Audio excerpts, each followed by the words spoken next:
仮想社会のコラムをちょっと一つ、書いてみましたが、エコと経済成長と満足とか難しい問題があるんですね。私は高度成長期には会社の技術職でですね、研究の傍ら、原単位の計算、原価の計算ですね。研究はもちろん成功したときにどういうふうに事業化できるかというのが非常に問題で、この事業化の計画ってのは非常に難しいんですよね。つまり現在、その仕事が成り立つかどうかっていうのはすぐ計算できるんですが、今から10年後、研究が成功したときに、社会も変わっておりますから、そういうことはもう、本当に嫌というほどやってきました。だから私の場合は、現場の経済学から経済を見てきたわけですね。必要に応じて経済学の本も読みましたけど、あまりに原理的なんでね、需要供給曲線なんていくら見たってですね、それはそれで役に立たないわけじゃありませんが、具体的に、やらなきゃならないこととはかなりかけ離れておりました。一番のこの問題はですね、多くの人で実業をやった方はよくご存知なんですけども、常に売り上げを増大させていかなければならないというですね、鉄則があるわけですね。ちょっとこれはなぜかっていうのはかなり難しいんですね。会社の経理状態とか経営状態全部説明せないといかんので難しいんですが、とにかく国全体の経済成長を保ち、他国との競争関係に勝ち、会社の経営指標を良くし、国民というか従業員を満足させ、全体としては減税などに社会が向いていくということ、つまり経済を良くしていくためには、絶え間ない売上高アップが必要なんですよね。一応ここはもう難しいことを説明せずに、これでこうだというふうにして先に行きたいと思うんですが、もしも世界に国が日本しかなくて、人に向上心がなければ別なんですけど、そうではないんですね。ですから、どうしても成長地獄。成長地獄っていうのは、人に向上心があるんです。この向上心が厄介なんですね。これは、人っていうのは、より良い生活が来ないと、だんだんダメになっていって、不満になっていくんですね。現在のままの状態をずっと続けることができないんですよ。これがまず厄介なんですね。しかしこれはいいっちゃいいんです。それでその成長地獄、つまり現在に留まっていては死ぬという企業に宿命がある。こういうことになるんですね。私がですね、前回仮想社会というんで、この整理したものはですね、バブルの崩壊の後、当然その、成長地獄から脱皮しなければならなかったわけですが、そういうことを言ってるその経済学者の人が多かったんですけども、しかし具体的にですね、国際競争力を保ち、人の向上心というか、より良い生活を求める欲求を満足するためにどうしたらいいかっていう広範な理論を構築できた人は実はいなかったんですね。その当時、経済学者は何て言ったかっていうとですね、経済学者ばかりで他の人もそう言ってたんですけども、今後は今までのように無限な成長ができないのだから、制限された状態での論理を構築しなければならないというねばならない論だけだったんですね。で、私の実はこの前の指摘はですね、最終的には長いシリーズの終わりに出す予定なんですが、すでに高度成長期にですよ、高度成長が終わったらどういう状態になるかっていうのが分かっていたのに、何にもしてなかったっていうことなんですね。人間はですね、何かやってる最中にそれができたらどうなるのかと、それを考えなきゃいけないんですが、それが空白だったんですね。それが問題を生じたんじゃないかっていうのがこの前私が書いたことでした。だからどうするんだというのはこのシリーズの結論になるんですが、とりあえずはですね、私たちは一生懸命働いたときにその目的ですね、形式的な目的ですね、所得が欧米並みになるという一応の第一次目的が達成されたときに、より真なる目的ですね、より豊かな生活をどのようにして達成するかということを誰が考えていたかと、この問題なんですね。第二次世界大戦が始まった後、直後ですね。終わった時じゃないですよ。始まった時に。その時まだ日本が必死になって戦っている時ですね、戦争に。すでに欧米は戦後の経済体制っていうのを、ブレトンウッズにあるですね、ニューハンプシャー州だったかな、アメリカの。マウントワシントンホテルで国際会議を重ねていたわけです。つまり、ここがアメリカ、ヨーロッパの偉いとこなんですけども、偉いとこもあるんですよ、白人にはですね。白人は計画的なんですよ。だから我々は騙されちゃうんです。大人と子供なんですね。戦争中に戦争が終わった状態を検討してたんですよ。日本はもう戦争に必死でですね、戦争中に日本で戦争が終わったらどうするのかなんか検討したらですね、非国民って言われちゃうんですね。これは本当に大人と子供の差なんですね。で、私が指摘したかったのは、日本は果たして高度成長の最中に、高度成長をいつまで続け、その後どうするのかについての国民的議論をしなかったってことなんです。単に行為のみ、高度成長をするという行為のみに走ったんではないか。その点では日本人は大人とは言えず、子供のような社会ではないかということなんですね。高度成長の前期が年平均経済成長率約 9%、後半約 4.5% 程度だったんですが、すでに欧米はその時に成熟社会に入って、だいたい年平均成長率が 2% 程度でした。それでも現在のアメリカですね。アメリカはバブル崩壊からすでに25年ほど経ています。日本のバブル崩壊からですね。それでもまだ今でもエコとか温暖化対策はアメリカはしておりません。アメリカやヨーロッパは日本より10年から20年は経済発展が早かったので、少なくとも日本も1990年から30年か40年ぐらいはですね、せっかく努力して豊かになった社会で、石油が枯渇するとかゴミが溢れるとか温暖化するなんか言わずにですね、標準的な 2% ぐらいの経済成長の下で、欧米並みの生活をするというのが普通の考えだったんじゃないかと私は、思うんですよね。それがいいことか悪いことかではなくて、まずそれが目的だったわけですから、それを急に変えるというのは、非常に奇妙なことだというのが私の考えなんですね。その非常にねじれた、ことがですね、非常に高度成長の経済成長した。それは全般が 9%、後半 4.5。それを達成した1990年に 2% に下げて、そしてエコとか温暖化対策なんか言わずにですね、より生活をエンジョイするように、20年ぐらいはやってもですね、それでも今のアメリカとかヨーロッパよりかまだ前の段階だったかもしれないっていうことなんですね。それがこの仮想社会、現在の日本の仮想社会を作り、締め付けられるような社会になったというふうに思ったりもするんです。まだ結論じゃないんですけどね。つまり、もう一回繰り返しますとね、1990年まで高度成長期に日本でですね、成長後の社会というのが国民的議論にならなかったと同じように、現在でも同じでですね、はっきりとした成長論、人生論を持たずにですね、とりあえず日銀総裁が言うから 2% のインフレターゲットであるとか、アベノミクスがうまくいってるかいってないかということだけに議論が集中してるんじゃないか。そして、ほとんど自分たちでは、骨格を作ることなく、バッシングをしたりですね、スタップ事件に典型的に見られたようにいじめたりすることに熱意があるわけですね。ですから、私のブログはですね、過去のことを反省してですね、どのように過去に欠点があったか。この場合はですね、他にもいろいろあるんですが、この場合はですね、やっぱり目的を達成したら、目的が達成されるように、どういうふうな生活をするかということに議論を集中せんといかんかったんじゃないかと。会社はもちろん、絶え間ない売上高の増大を求めておりました。じゃあそれを 9%、4.5%、2% って下げていって、所得だけは一応国民全体で500兆円程度の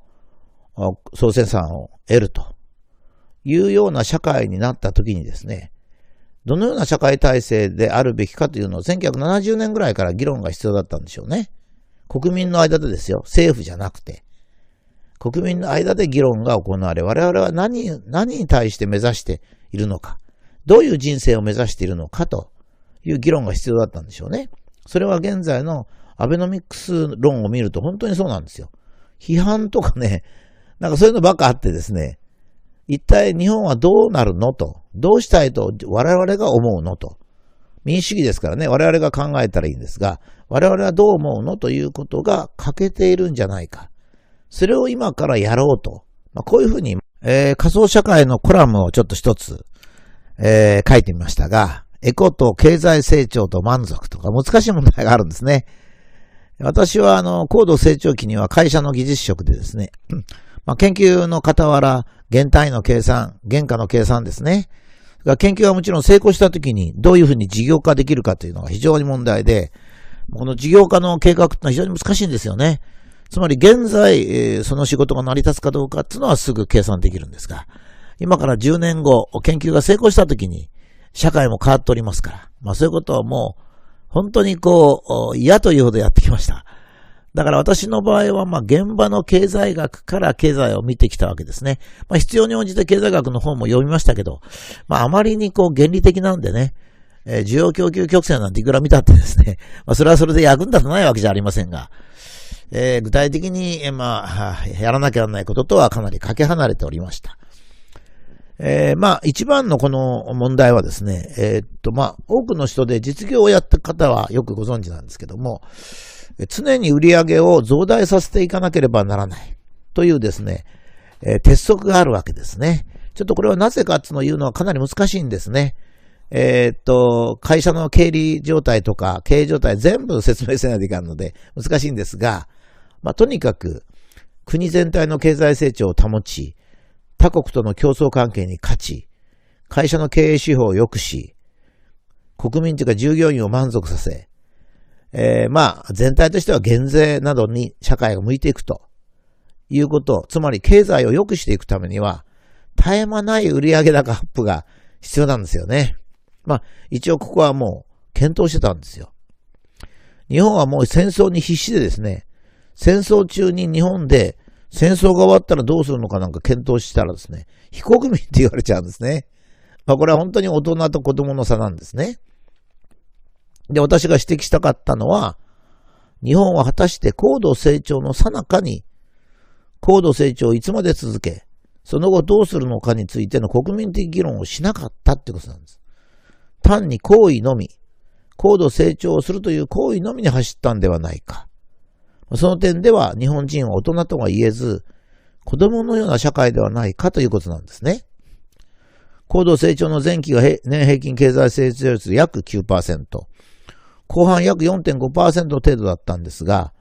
すでに欧米はその時に成熟社会に入って、だいたい年平均成長率が 2% 程度でした。それでも現在のアメリカですね。アメリカはバブル崩壊からすでに25年ほど経ています。日本のバブル崩壊からですね。それでもまだ今でもエコとか温暖化対策はアメリカはしておりません。アメリカやヨーロッパは日本より10年から20年は経済発展が早かったので、少なくとも日本も1990年から30年か40年ぐらいはですね、せっかく努力して豊かになった社会で、石油が枯渇するとかゴミが溢れるとか温暖化するなんか言わずにですね、標準的な 2% ぐらいの経済成長の下で、欧米並みの生活をするというのが普通の考えだったんじゃないかと私は、思うんですよね。それがいいことか悪いことかではなくて、まずそれが目的だったわけですから、それを急に変えるというのは、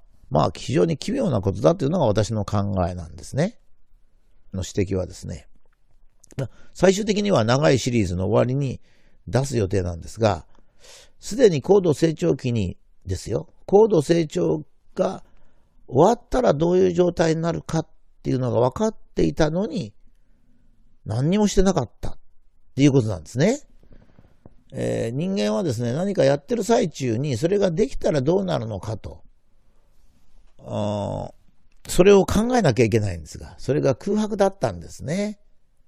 それが問題を生じたんじゃないかっていうのがこの前私が書いたことでした。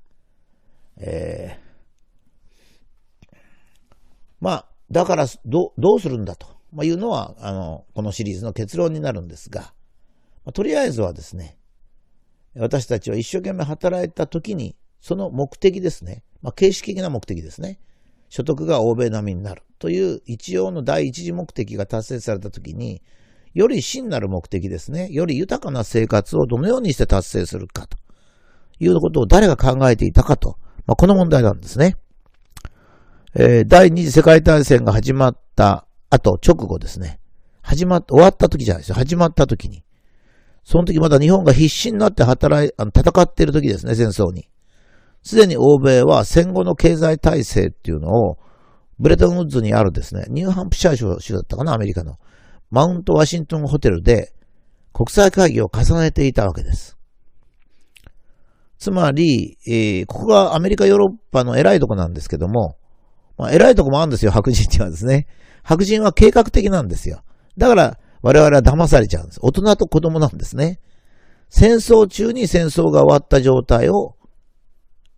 その非常にねじれた、ことがですね、非常に高度成長の経済成長した。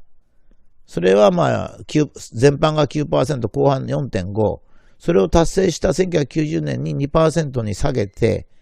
そしてエコとか温暖化対策なんか言わずにですね、より生活をエンジョイするように、20年ぐらいはやってもですね、それでも今のアメリカとかヨーロッパよりかまだ前の段階だったかもしれないっていうことなんですね。それがこの仮想社会、現在の日本の仮想社会を作り、締め付けられるような社会になったというふうに思ったりもするんです。まだ結論じゃないんですけどね。つまり、もう一回繰り返しますとね、1990年まで高度成長期に日本でですね、成長後の社会というのが国民的議論にならなかったと同じように、現在でも同じでですね、はっきりとした成長論、人生論を持たずにですね、とりあえず日銀総裁が言うから 2% のインフレターゲットであるとか、アベノミクスがうまくいってるかいってないかということだけに議論が集中してるんじゃないか。そして、ほとんど自分たちでは、骨格を作ることなく、バッシングをしたりですね、スタップ事件に典型的に見られたようにいじめたりすることに熱意があるわけですね。ですから、私のブログはですね、過去のことを反省してですね、どのように過去に欠点があったか。この場合はですね、他にもいろいろあるんですが、この場合はですね、やっぱり目的を達成したら、目的が難しいことを説明せずに、これでこうだというふうにして先に行きたいと思うんですが、もしも世界に国が日本しかなくて、人に向上心がなければ別なんですけど、そうではないんですね。ですから、どうしても成長地獄。成長地獄っていうのは、人に向上心があるんです。この向上心が厄介なんですね。これは、人っていうのは、より良い生活が来ないと、だんだんダメになっていって、不満になっていくんですね。現在のままの状態をずっと続けることができないんですよ。これがまず厄介なんですね。しかしこれはいいっちゃいいんです。それでその成長地獄、つまり現在に留まっていては死ぬという企業に宿命がある。こういうことになるんですね。私がですね、前回仮想社会というんで、この整理したものはですね、バブルの崩壊の後、当然その、成長地獄から脱皮しなければならなかったわけですが、そういうことを言ってるその経済学者の時多かったんですけども、しかし具体的にですね、